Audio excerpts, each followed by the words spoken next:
ఆకాశము నుండి మన్నాను పంపిన దేవుని స్తుతించెదము.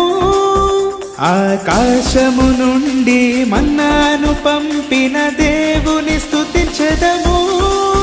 బండ నుండి మధుర జలమును పంపిన ఆ యెహోవాని స్తుతించెదము.